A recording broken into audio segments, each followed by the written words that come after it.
ultimately they're.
Historian and former special assistant to George H.W. Bush, Doug Weed.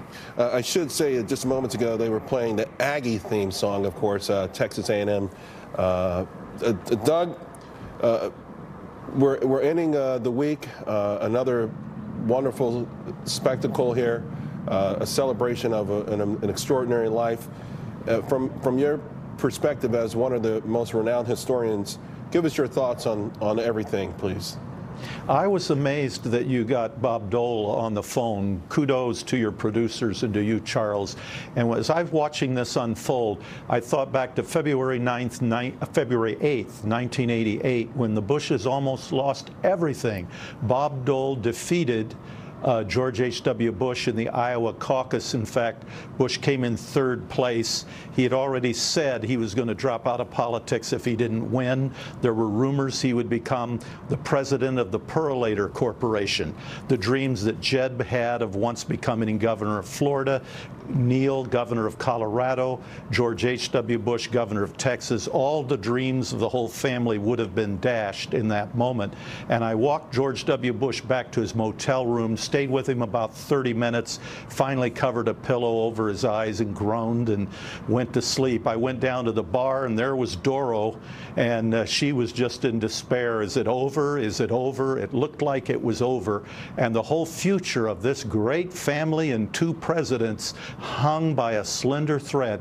But John Sununu hadn't given up, and the next Tuesday, Bush won an upset victory in New Hampshire, and the Bush dynasty, as we know it today, a political, historical dynasty, survived and thrived. Doug, thank you very much. And again, it's been just an extraordinary week for all of America. Thank you very much for watching, and we all appreciate it. Now, The Five is next.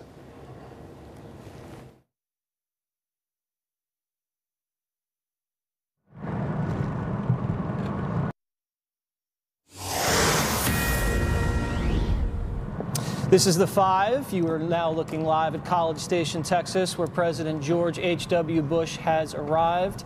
His casket's traveling to his presidential library, where he will be buried.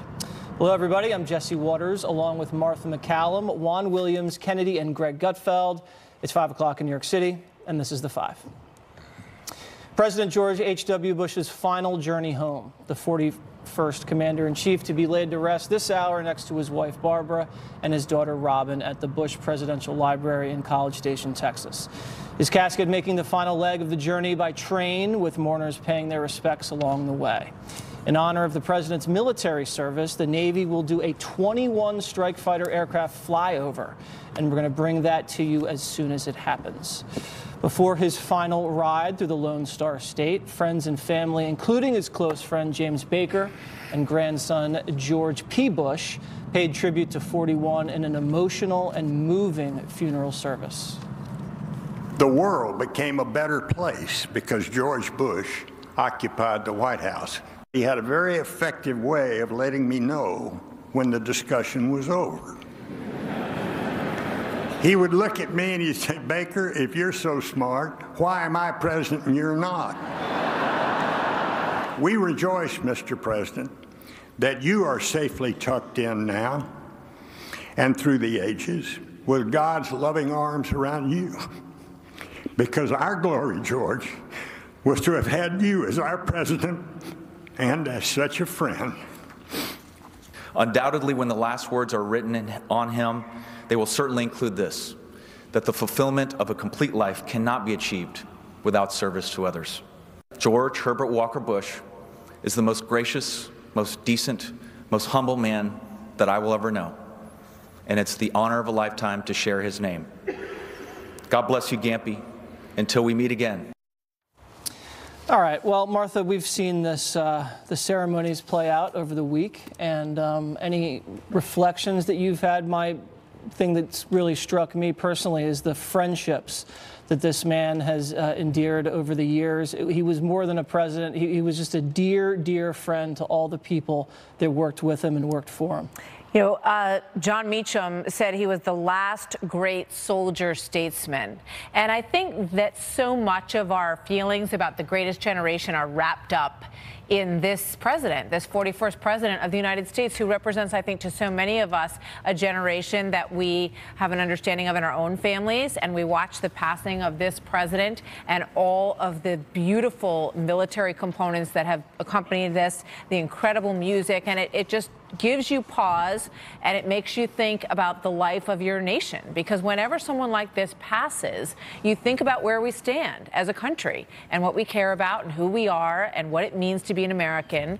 And he gave us a potent reminder every day through his, as you say, Jesse, his personal expressions of the importance of friendship and family, but also his enormous devotion to the United States of America and how he spent his life carrying out that mission. And I know, Juan, you definitely covered him closely during the time period when he was president. And one of the main themes I think everyone's been discussing is how hard he worked and how much he packed into each day. And if you just look at the one term, he accomplished so much in one term, from the Clean Air Act, the Civil Rights Act, Americans with Disabilities Act, overseeing the end of the Cold War, kicking Saddam Hussein out of Kuwait, just a massive amount of accomplishments for just 4 years. I have such regard for him, and I think one of the refrains that you hear is about someone who was a good friend. So I was a very young White House reporter at the Washington Post, and one of my jobs was occasionally go take a ride with the vice president. And you can imagine, at that time, there was a very different Washington in terms of the size of the press corps. So it would be me, the Secret Service, some aides, and we'd be on the Air Force too, and we would just be talking. I mean, I'd go back home, and my wife would say, "Oh, how's your pal, Vice President Bush?" And I'd say, "Well, he thinks Earl Weaver's strategy," and we'd start talking baseball. I said, we talked a lot of baseball, and we talked baseball for hours, and he loved baseball. He's a great athlete. But the thing that strikes me is always in listening today to his grandson. And I got to tell you, as a grandfather, how much it would mean to me to have a grandson get up there and not only say that his grandfather or Grampy was a great guy, but to talk about the idea that it wasn't just rhetoric. You know how sometimes you think the kids look at you when you're talking and think, "Oh, he's just talking. He's just saying that stuff." He said when his grandfather talked about honor, duty, when he talked about love of country, he said it wasn't something he just talked about. This was something that he lived and offered as an example. To me, that plus the granddaughters that were there today, I can't tell you, Jesse. I just think, when you go, they can have all the ceremonies they want, but if the people who knew you best love you, man, I don't think you can get better than that. And we've seen such an outpouring of love, not just from his family and his friends and the people that work for him, just amazing amount of just regular Americans watching the train go by or visiting his casket in Washington. Why don't we hear him in his own words, Kennedy? This is him in 1988 when he was nominated to be the Republican candidate for president in New Orleans. Let's listen. For we're a nation of community, of thousands and tens of thousands of ethnic, religious, social, business, labor union, neighborhood, regional, and other organizations, all of them varied, voluntary, and unique. This is America, a brilliant diversity, spread like stars, like 1,000 points of light in a broad and peaceful sky. Any thoughts? In a broad and peaceful sky. The nice thing about this is it not only allows us to pay tribute to the generation, the greatest generation that Martha touched on, but this is also an aspirational life. And it's the kind of moment where you can reflect in your own life and say to yourself, how do I want people to remember me? Therefore, from this day forward, what will I do with my life? How will I go on this journey? How will I treat other people? How will I raise my children? How will I aim to inspire? How will I humbly ask for forgiveness? And it's those kinds of things, and Juan and I were talking about this last night. It really is a special moment for reflection as a country and for individuals. And if there's something about that we can carry forward, I think it is an incredible accomplishment for this former president. Yeah, I've been personally affected by it. I mean, the man is so humble. I'm thinking to myself, maybe I should be more humble. Don't do it. No? Greg? Too late. It's too late. Too late, Jesse. No one will believe it. Okay, Greg, what do you say? Okay, so it's an interesting thing to watch. I looked at the masses, which were very moving, and what did they talk about? Okay, so they talk about these things that are often mocked in contemporary pop culture. So what were the things? Duty, honor, patriotism, God forbid, faith. You are in it. They brought up faith and God and family. They brought up. So these are kind of all the things that we are constantly reminded in our modern culture is corny. But when it comes down to it, when you are faced with mortality and the loss of somebody special, these are actually the things that matter more than hashtags, you know, and sarcasm and cynicism and snark. You know what I'm saying? It's so easy to snark about traditional things, you know, about family and about religion, making fun of, oh, that's so old-fashioned and corny. But when it comes down to that moment in time and where everything's important, family, faith, duty, honor, sacrifice. That's all anybody talks about. It's almost as though it's biological. Yeah, he came from a great family and made sure his other family members, especially his sons, valued service and putting the country above the person. And now we're looking at the processional travel to the Bush Presidential Library in College Station, Texas. Let's listen to President George H.W. Bush talking about, in the State of the Union, I believe it was 1991, the consequences of Saddam Hussein invading Kuwait. Saddam Hussein's unprovoked invasion, his ruthless, systematic rape of a peaceful neighbor, violated everything the community of nations holds dear. The world has said this aggression would not stand, and it will not stand. And if you think about, you know, modern military campaigns, Martha, this was executed so perfectly with the international coalition so firmly behind him. There were parades in America afterwards. There wasn't a lot of overreach, and it was something that he believed so strongly in that after the Cold War was finished, the United States was there to keep and maintain the peace.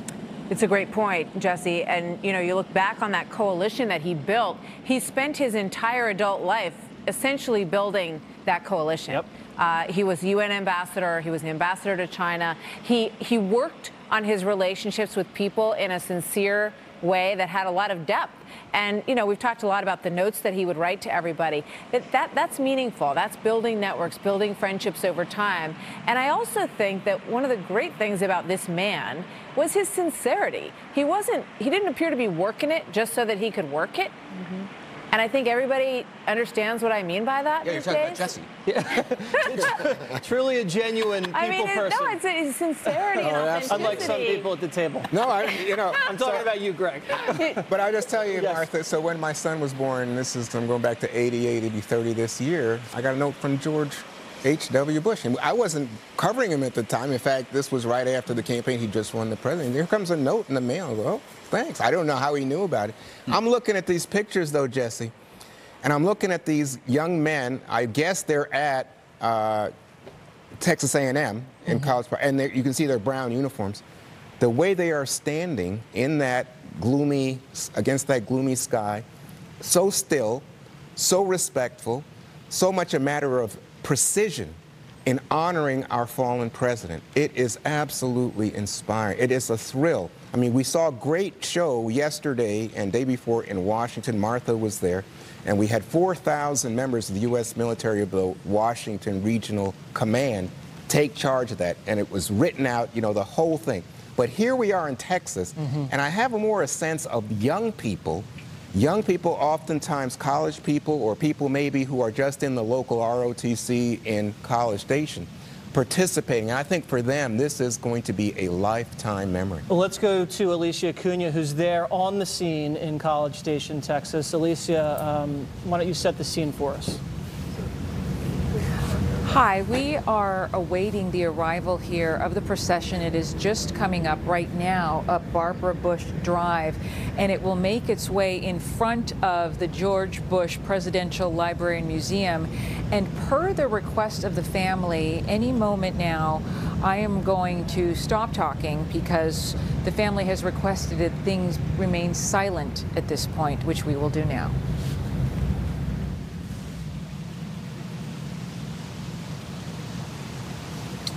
Well, there the processional goes into the Bush Presidential Library, and you know, Alicia brought it up. I mean, silence.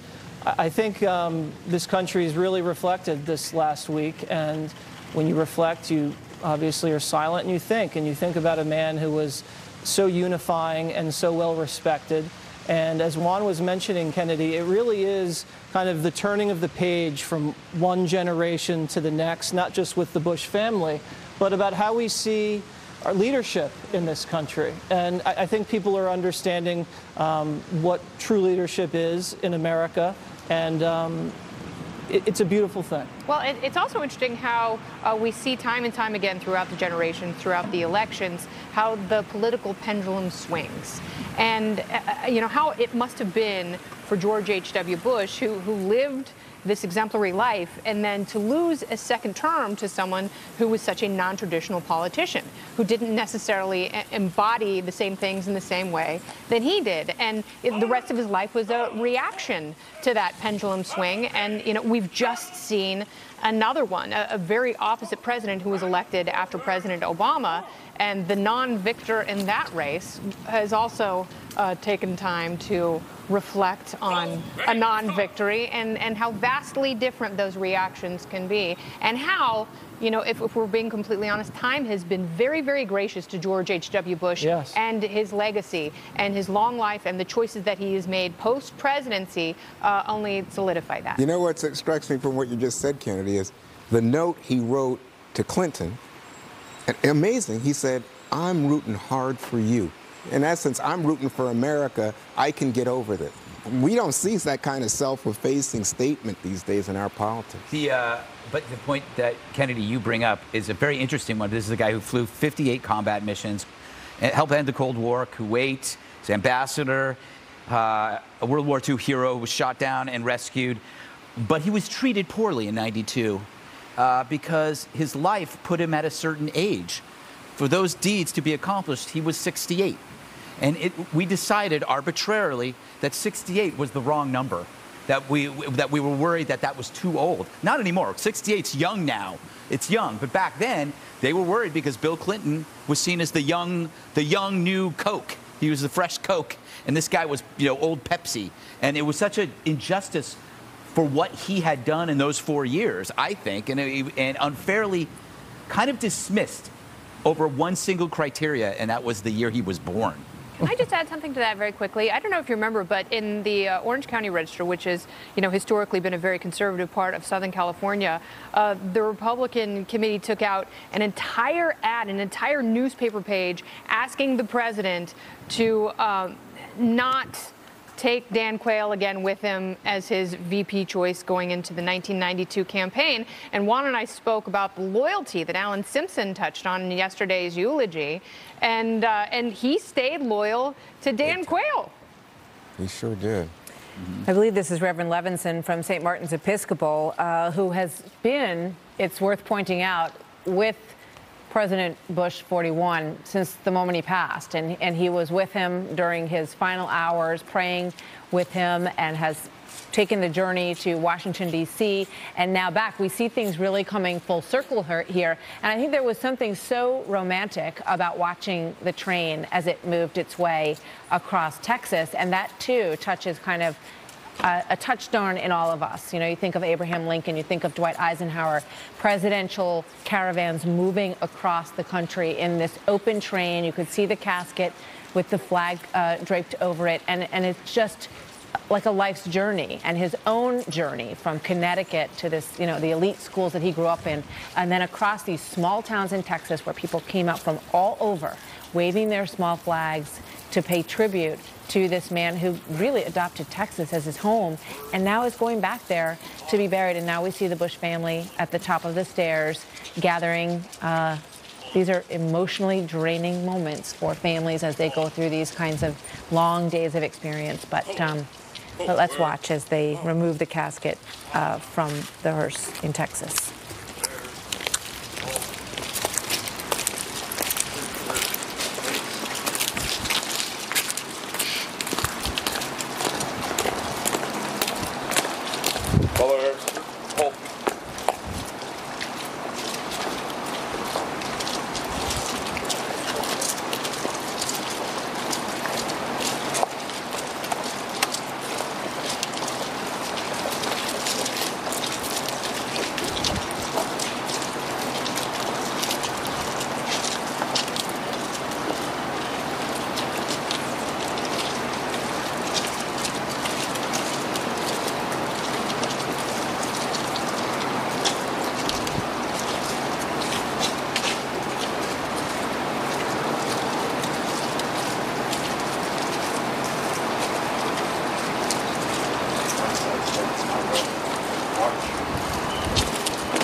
Very moving.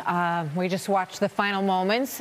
We will not see the casket after this. The family is going inside for the private burial service, and then the burial, which will follow that. President George H.W. Bush will be laid to rest next to Barbara Bush, his wife of 73 years, and Robin, their young daughter, who passed away at the age of 3. After suffering from leukemia. And as we remember President Bush 43 saying yesterday at the service at the National Cathedral, at the end of his very moving speech and at the moment that he broke down himself, he said that he wanted to think of his father hugging Robin and holding his mother's hand, Barbara Bush. So this is the moment where basically we turn our attention away and we leave it to the privacy of the family. And it has been such a moving ceremony as we have watched all of this be carried out over the last few days. And, you know, Greg, as you said, there are people who, there are cynics, you know, and there are those who sort of want to poke fun at some of the things that he felt so important. And faith obviously was one of those. I think as a society today, some people feel like they're sort of above faith. Yeah. Too smart for faith. And here's a man who was so intelligent and who leaned on it so completely. And what you notice in these ceremonies, even if you aren't religious, and I'm not religious, I understand the value and importance of religion as providing kind of a bulwark and a community for people. It's about people coming together on every day, knowing the people that you live with and the people in your community who you see every Sunday or even more frequently. And it's something that people who are cynics, there are people who are agnostic, who understand completely the value of religion. And you see it in events like this, that how important faith is, sharing it with your family, and it is incredibly moving to see. So the grandson said today, he said, you know, that his grandfather told him that God loves us all, but there's a price to God's love. We have to be good to one another. And, you know, you hear something like that and you think, wow, well, that's just the old guy talking. But the way that George P. Bush, the grandson, spoke today, you can tell it went to his heart, that it meant the world to him, that his grandfather was communicating the power. I was thinking power of God, but I think it's the power of faith across generations that says this binds us and that I'm not leaving. I'm here with you. That's a You know, I mean, that goes back to Jesus himself. So I think that's the spirit that I got from listening to the grandson today. The other thing I wanted to quickly mention was that apparently he said that on his gravestone, all he wanted was his Navy number, his identification number, basically his tags, and the inscription that he loved Barbara very much. So how appropriate that he's going to be next to his sweetheart. Yeah, it's really remarkable how all of the members of the Bush family have really come to this moment in such a graceful and beautiful way. If you think about the grandchildren and the sons and the daughters, and everyone has really risen to the occasion, and it's so got to be so heartbreaking for all of them. But to be in the public spotlight when your father, your grandfather, or your relative passes away in such a public way, and to be able to carry yourself with so much dignity and grace, not just in the words we've heard, but just the way that everybody has just walked and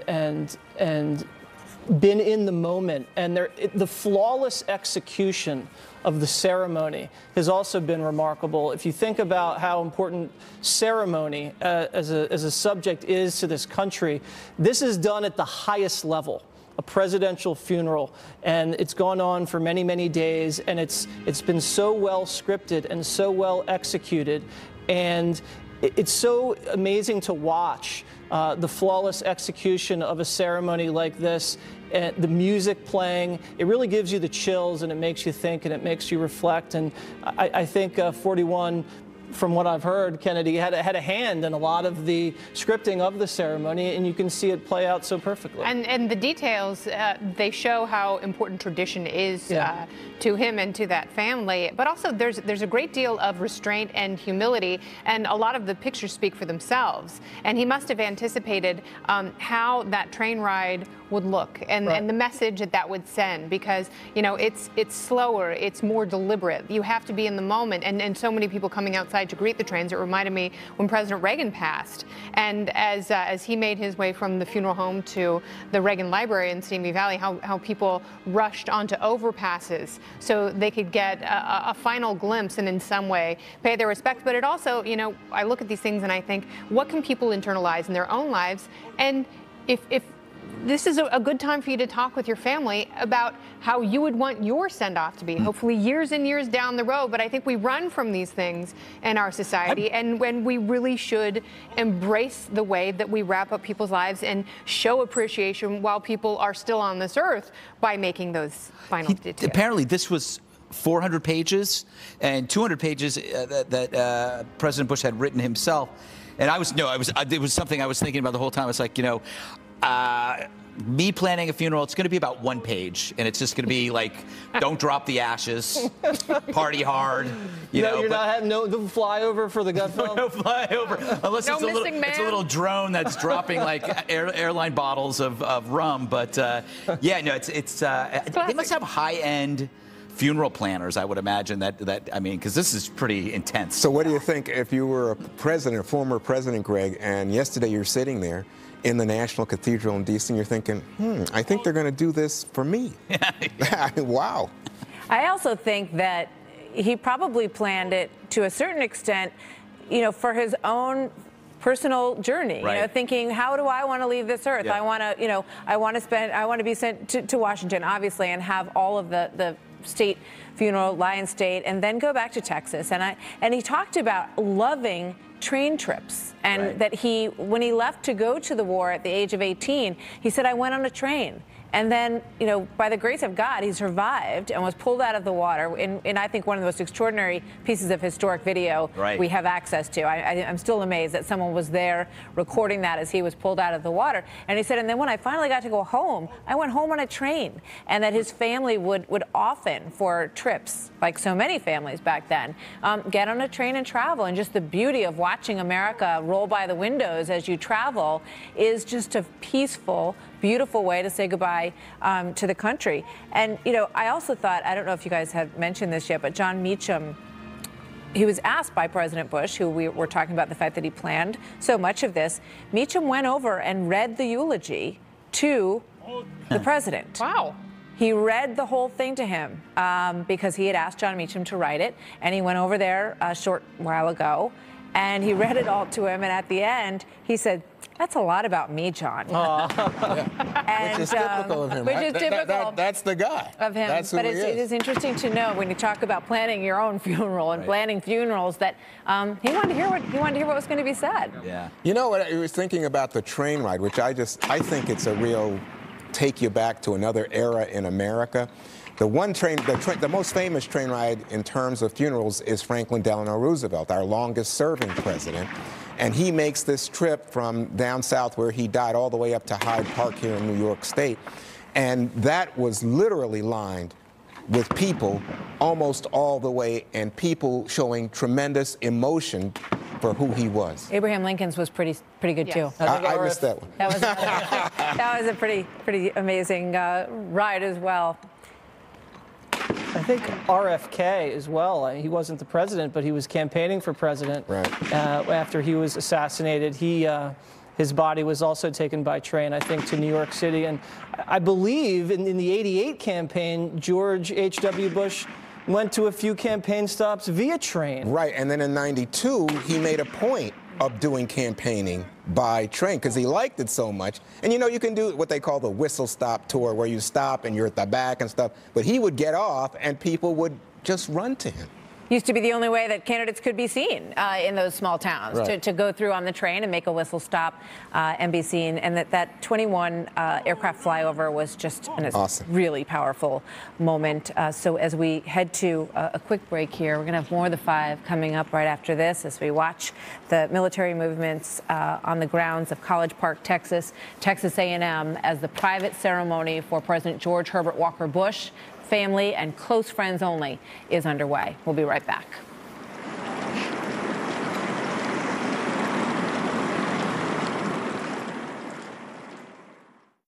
Did you ever notice that the very first bite of every great meal is always the potato? That's why it should always be an Idaho potato. Only genuine Idaho potatoes have the perfect taste and texture to get your meal started right. Be wise beyond your years.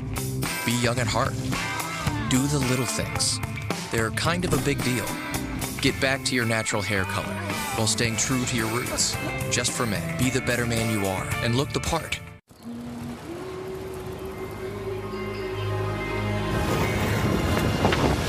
You think you've seen everything? Let's talk about that when you get here.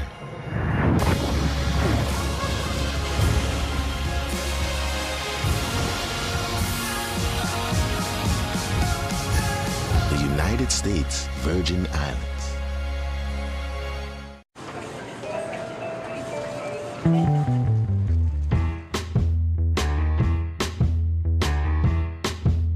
You wouldn't feel good not knowing the price here. Don't let it happen when you buy your diabetes test strips. With the AccuCheck Guide Simple Pay program, you pay the same low price, all without having to go through insurance. Plus, they come in a spill-resistant vial along with a free meter. Skip the guessing game and focus on your health, not the cost. Make saving simple today at simplepaysaves.com.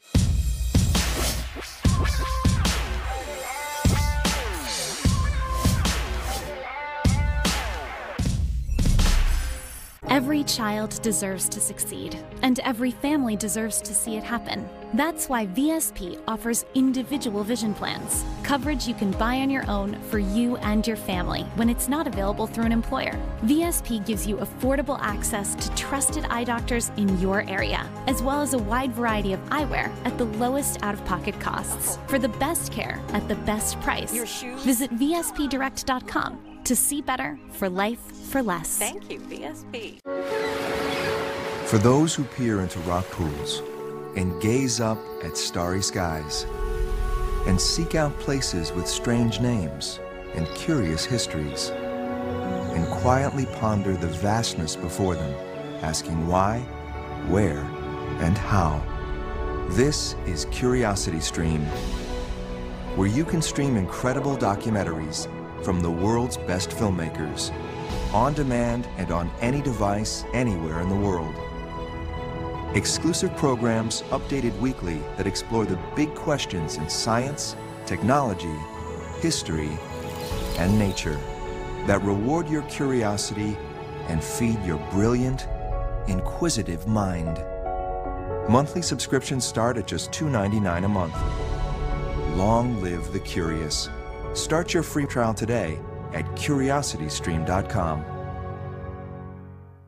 For the aches and pains that stop you in your tracks, Tommy's got your back. Tommy Copper's revolutionary pro-grade shoulder shirt, now available in long sleeve, delivers pain-relieving compression to your shoulders and the muscles along your spine. The Tommy Copper shoulder shirt has double support panels to bring our shoulders back into a neutral position, which helps to reduce pain in the lower back, the mid-back, and shoulders. Visit TommyCopper.com to see all the ways we can help relieve your pain. Go now and save 25%. Tommy's got your back.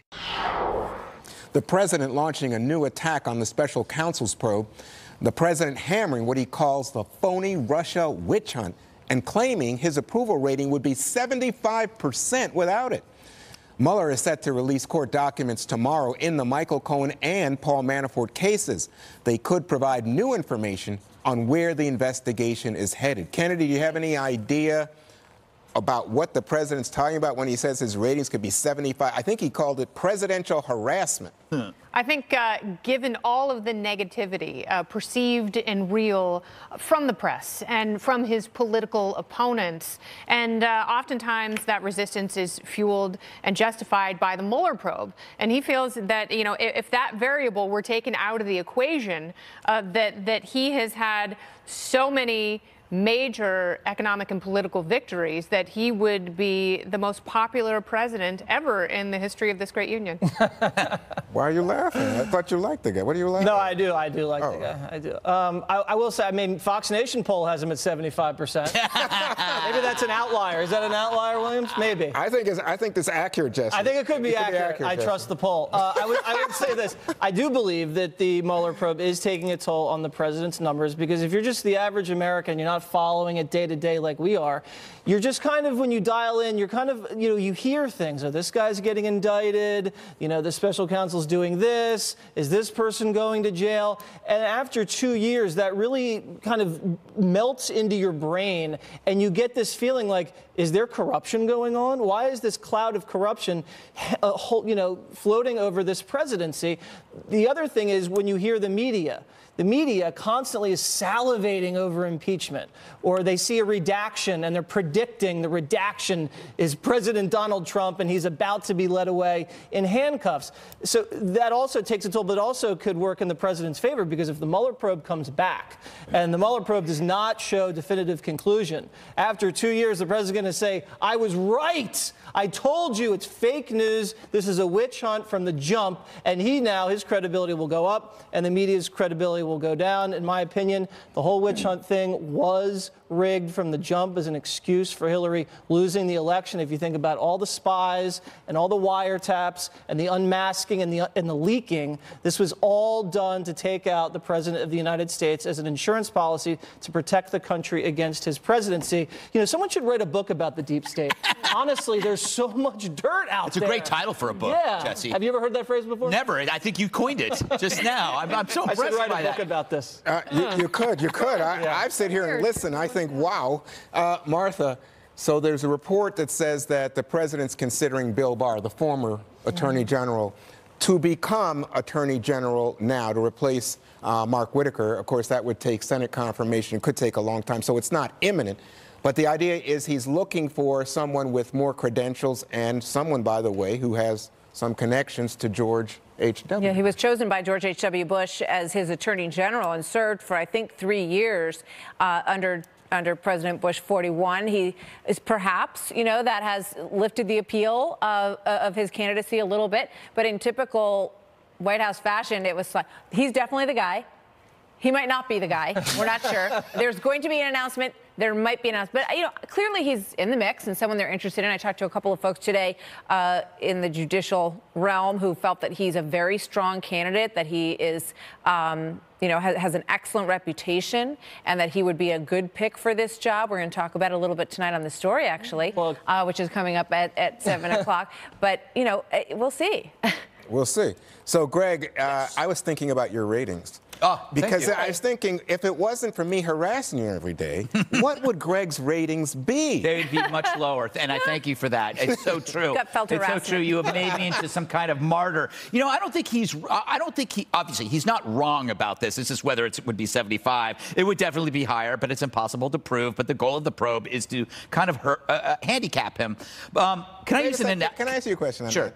The goal of the probe is to handicap him. Why couldn't the goal of the probe to find out whether or not there was Russian interference in the election? Because let's be honest, we haven't found it yet. Oh, okay. This is just a waste of time. Anyway, you're trying to stop me from doing an analogy. No, I just thought... I have an analogy, Juan, and it's a Christmas tree. Oh. If Donald Trump were a Christmas tree, look at all the gifts underneath it. Peace, prosperity, wages, jobs, GNP, decline of ISIS, possible peace with North Korea. Those are amazing gifts. And where is the media?